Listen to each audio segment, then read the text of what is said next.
الحمدللہ رب العالمین والصلاة والسلام علی سید الانبیاء والمرسلین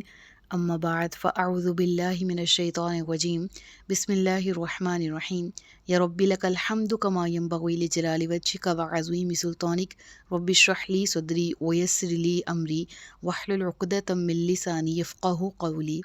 رب زدنی علما۔ السلام علیکم ورحمۃ اللہ وبرکاتہ۔ الحمدللہ پارہ نمبر 29 سورۃ المرسلات تک ہمارے تفسیری اسباق مکمل ہو چکے ہیں۔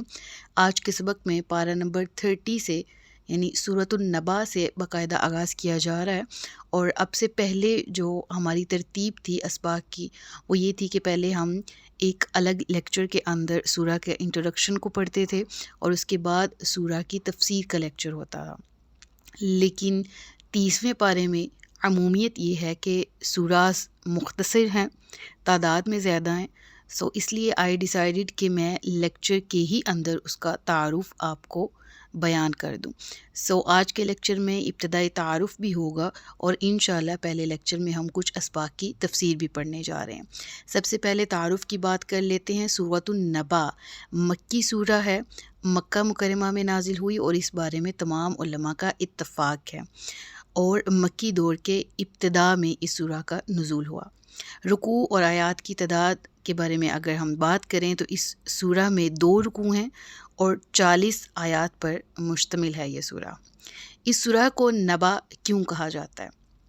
عربی میں خبر کو نبا کہتے ہیں،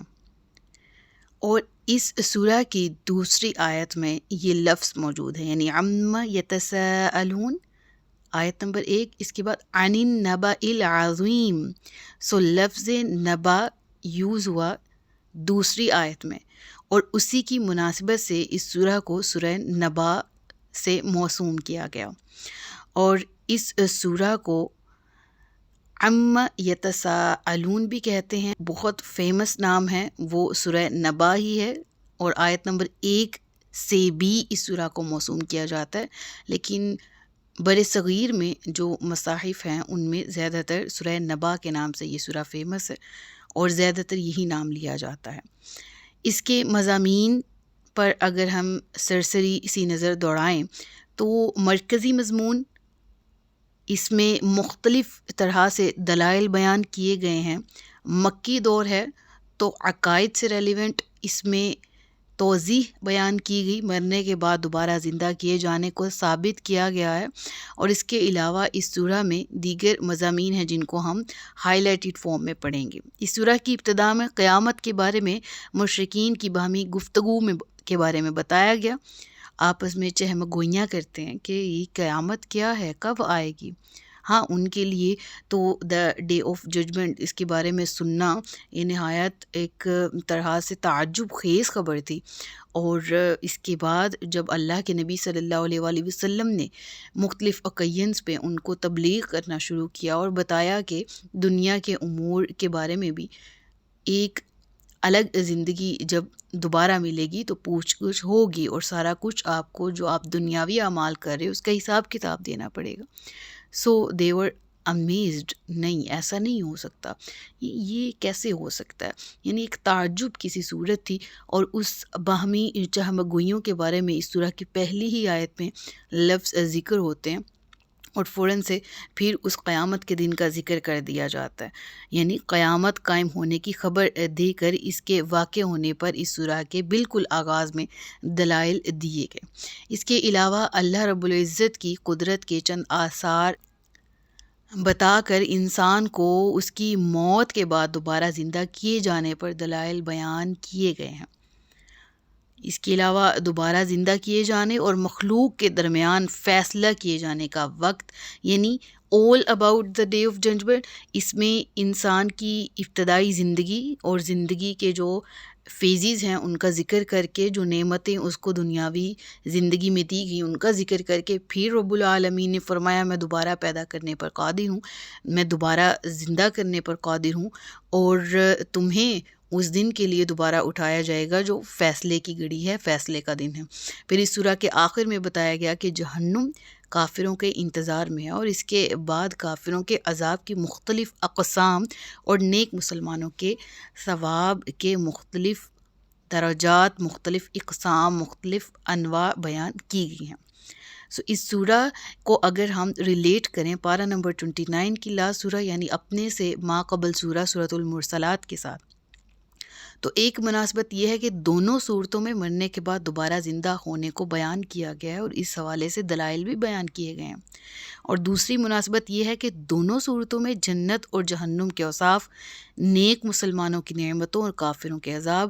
قیامت کی ہولناکیاں اور قیامت کی نشانیاں کس طرح کی ہوگی، کیا نوعیت ہوگی، وہ ہولناکیاں اور وہ صفات بیان کی گئی ہیں۔ اس سورہ کا آغاز کرتے ہیں بسم اللہ الرحمن الرحیم۔ عما یتساءلون، کس چیز کے بارے میں یہ لوگ آپس میں پوچھ گچھ کر رہے ہیں؟ لوگ آپس میں کس چیز کے بارے میں سوال کر رہے ہیں؟ اب یہاں پر در حقیقت وہی منظر کشی کی گئی ہے جو اہل مکہ کے ہاں رسول اللہ صلی اللہ علیہ وآلہ وسلم کی دعوت کے ریئیکشن میں پیدا ہو چکی تھی۔ وہ عجیب سی کشمکش میں مبتلا ہو گئے تھے، کیونکہ اس سے پہلے تو انہوں نے یہ کنسیپٹ کے بارے میں نہ جان رکھا تھا، نہ وہ یہ کنسیپٹ رکھتے تھے۔ بھلا یہ کیا بات ہوئی، ایک دن دنیا ختم ہو جائے گی، پھر قیامت کا دن آئے گا، تمام انسان دوبارہ زندہ کیے جائیں گے، ہر ایک کا حساب کتاب ہوگا، ہاؤ کین اٹ پاسبل، ایک انسان مر گیا، مٹی ہو گیا، ریزہ ریزہ ہو گیا، اس کی ہڈیاں دوبارہ اکٹھی کی جائیں گی، وہ دوبارہ زندہ ہوگا۔ ہم تو انکار کرنے والوں میں سے ہیں، کیونکہ ایسا ہو نہیں سکتا۔ اور دنیاوی اگر ہم قیامت کے دن کے بارے میں مان لیں تو پھر دنیا میں ہماری بات کون سنے گا؟ پھر یہ سرداری کا اور غلامی کا نظام تو ختم ہو کر رہ جائے گا نا، پھر ہمارے غلام ہم سے بڑھ کر آگے آئیں گے۔ ہمیں تو یہ قبول نہیں ہے، ہمیں تو اپنی جاہ و جلالت، اپنے اولاد میں زیادہ ہونا، مال میں زیادہ ہونا، ہم کسی بھی صورت اس کو کھو نہیں سکتے۔ لہٰذا اول تو ان کو اس خبر کے بارے میں بہت حیرانگی تھی قیامت کے دن کے، دوسرا وہ انکار کرنے والوں میں سے تھے۔ لا تکونوا اول کافر بہ، سب سے پہلے انکار کرنے والے کیوں ہوتے ہو تم؟ قرآن کریم نے ان الفاظ سے مخاطب کیا۔ لہٰذا وہ اس چیز کے بارے میں ایک طور پر اولین ریئیکشن ان کا یہ تھا جو اس سورہ میں بیان ہے، اور پھر اس کے بعد تردیدی ریئیکشنز تو تھے۔ قرآن کریم میں مختلف جگہوں پر ان کے تردیدی ریئیکشنز کا ذکر کیا گیا ہے، یعنی وہ انکار کرتے تھے تو کس سورہ میں کرتے تھے۔ کبھی وہ علیہ باللہ اللہ کے نبی کو جھٹلاتے تھے، کبھی وہ ان پر اترنے والے کلام کو جھٹلاتے تھے، کبھی بہانے کرتے تھے کہ ہم پر بھی وہ فرشتہ ہمارے سامنے بھی آئے، ہمارے سامنے وہ کوئی وحی نازل کرے تو ہم مانیں گے۔ یعنی عجیب و غریب سے ان کے کویشچنز ہوتے تھے، عجیب و غریب سی شرطیں ہوتی تھیں، اور ایون دو کہ اپنے سامنے معجزات دیکھ کر بھی منکر ہونے والوں میں سے تھے۔ جیسے فرسٹ آف آل اگر ہم شق القمر کی بات کر لیں تو اس کا انکار کرنے والوں میں سے تھے، حالانکہ بہت بڑا واضح معجزہ ہے اور سب سے بڑا معجزہ بذات خود قرآن، لیکن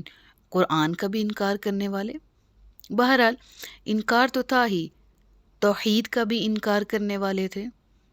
وہ رسالت کا بھی انکار کرنے والے تھے، اور وہ آخرت کا بھی انکار کرنے والے۔ اور آج کے دور میں اگر ہم کہیں آخرت کو بھلائے بیٹھے ہیں اور مسلمان ہونے کی حیثیت سے بھی اگر ہم ہاں انکار تو نہیں کرتے، ہمیں پتہ ہے قیامت آئے گی، لیکن بلیو نہیں ہے کس چیز پہ؟ شاید ہمارے اندر اسی بلیف کی کمی ہے کہ ہمارے ہر ان پٹ کا آؤٹ پٹ ہمارے سامنے ہوگا۔ یا لیتنی، ہائے خرابی میرے لیے، جب نامہ اعمال ہاتھ میں ہوگا اور پھر انسان پکارے گا اس نے تو کوئی چیز ہی نہ چھوڑی، نہ چھوٹی سے چھوٹی نہ بڑی سے بڑی، ہر چیز ہی لکھی ہوئی ہے اس میں۔ اور پھر جب کہا جائے گا پڑھ، آج تو اپنا نامہ اعمال پڑھنے کے لیے خود ہی کافی ہے، تو وہ کیسے مناظر ہوں گے؟ تو ہمیں بھی ایک طرح کا ریمائنڈر ہے اس سورہ کے بالکل سٹارٹ میں دیا گیا، اور کیا ہے؟ جس طرح کفار مکہ کا خاص طور پر ذکر ہے، مشرکین مکہ کا ذکر ہے، اور ہمارے لیے بھی اس میں کیا ریمائنڈر ہے؟ عن النبأ العظیم، یہ آپس میں کس بارے میں آپس میں گفت و شنید کر رہے ہیں؟ اس بڑی خبر کے بارے میں، یعنی قیامت کی خبر کے بارے میں۔ سورۃ المدثر میں بھی قیامت کے لیے لفظ ذکر ہوا، انہا لإحدی الکبر، نذیر للبشر، یعنی یہ یقیناً بہت بڑی باتوں میں سے ایک بات ہے، قیامت کا وقوع پذیر ہونا، اور قیامت کے مختلف طرح سے مختلف مناظر قرآن کریم میں ذکر ہیں اور مختلف کنڈیشنز ذکر ہیں، اور انہی میں سے اب آگے کلام کی ترتیب کو ذرا جوڑیں، ایک طرح سے ریمائنڈر رکھیں ذہن میں یوم الآخرہ، یوم القیامہ کے بارے میں، اور پھر اس منظر کو بھی ذہن میں رکھیں کہ جب اس سورہ کا نزول ہوا اور اس وقت کے جو انکار کرنے والے تھے ان کا کیا لیول تھا، اور قرآن نے کس طرح مدلل انداز میں ان کو جواب دیا۔ عما یتساءلون عن النبأ العظیم الذی هم فیہ مختلفون، ایسی خبر کہ جس کے بارے میں یہ اختلاف رائے میں مبتلا ہو گئے ہیں۔ اب یہ یہاں پر اسی اختلاف رائے کی بات ہو رہی ہے جس کا ذکر ابھی میں نے آیت نمبر 1 میں کیا، یعنی مختلف طرح کے اختلافات میں بٹ گئے، کوئی کچھ کہنے لگا، کوئی کچھ کہتا ہے، کوئی کہتا ہے مرنے کے بعد انسانوں کا دوبارہ زندہ ہو جانا بالکل بعید از قیاس ہے، یعنی بالکل ہی عقل میں نہیں آتا، کوئی کہتا ہے کہ ہمارے معبودوں کے ہوتے ہوئے ہم سے کوئی سوال جواب نہیں ہو سکتا، کوئی کہتا ہے کہ یہ ہمیں پکڑ سے بچا لیں گے، کہ جتنے منہ اتنی باتیں کرتے تھے، ہر کوئی اپنی اپنی رائے دے رہا تھا۔ الذی ہم فیہ مختلفون، پھر اللہ کیا فرما رہا ہے؟ کلا سیعلمون، یقیناً عن قریب یہ جان لیں گے۔ یہاں پر جو لفظ کلا ہے یہ یقیناً کے معنی میں بھی آیا، ٹھیک ہے، بعض تفاسیر میں یہ یہاں پر نہیں معنی بھی دیتا ہے، یعنی یہ جس اختلاف کے بارے میں پڑھے ہیں اس کی کوئی حقیقت نہیں ہے، سیعلمون عن قریب یہ جان لیں گے، عن قریب اصل حقیقت ان لوگوں پر واضح ہو جائے گی، وقت آنے پر یہ لوگ اپنی آنکھوں سے سب کچھ دیکھ لیں گے۔ اور اس حوالے سے ایک بہت اہم آیت ہے، لَقَدْ كُنْتَ فِي غَفْلَةٍ مِّنْ هَذَا فَكَشَفْنَا عَنْكَ غِطَاءَكَ فَبَصَرُكَ الْيَوْمَ حَدِيدٌ۔ اور اللہ فرمائے گا پھر انسان سے کہ تو اس دن کے بارے میں غفلت برتتا تھا نا،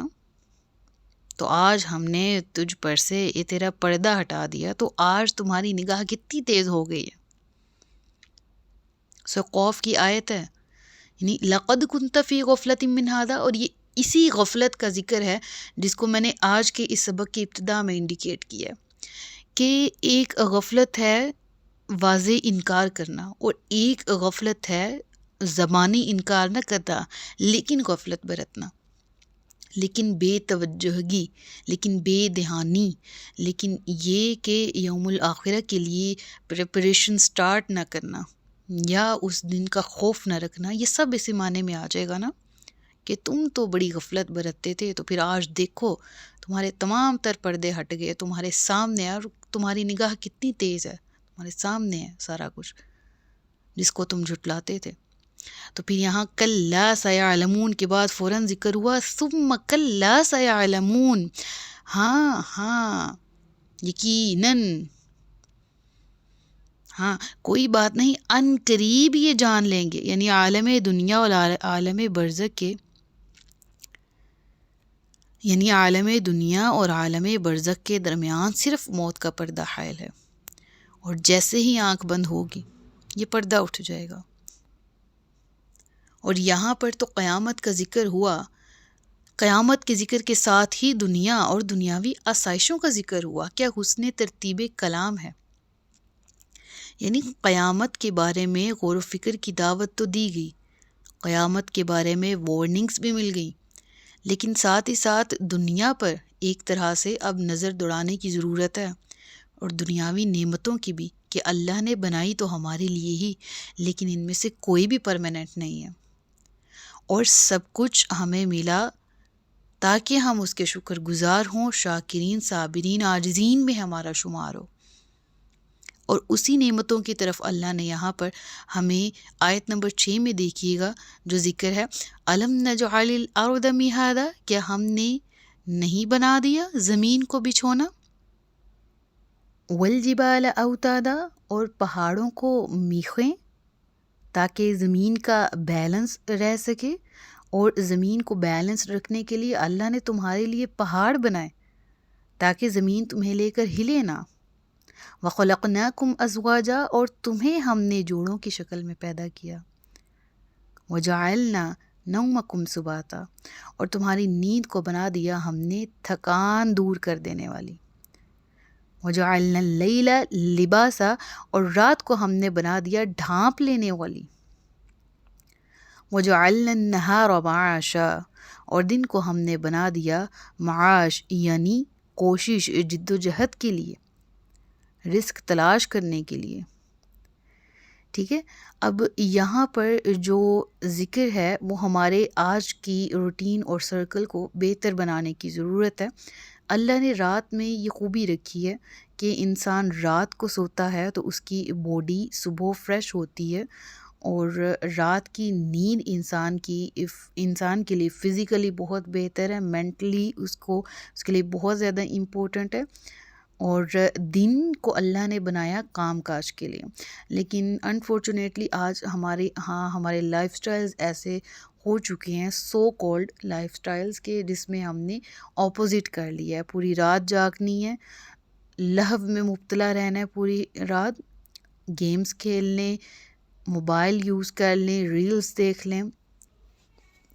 تو ہمیں اس حوالے سے سوچنا چاہیے کہ رات کی نیند جو ہے وہ بہت زیادہ بہتر ہے اعصابی اعتبار سے، اور دن کا کام کرنا۔ اور ہمارے ہاں بالکل اپوزٹ ہے، ہمیں توجہ کی ضرورت ہے۔ قرآن کے اینٹی جائیں گے تو پھر آج صحتیں بھی دیکھ لیں، مینٹلی بھی دیکھ لیں، ہر بندہ سٹریس کا شکار ہے، ہر بندہ جو ہے وہ بے چین ہے، ہر انسان جو ہے وہ الگ ہی طرح سے ایگزاسٹڈ ہے۔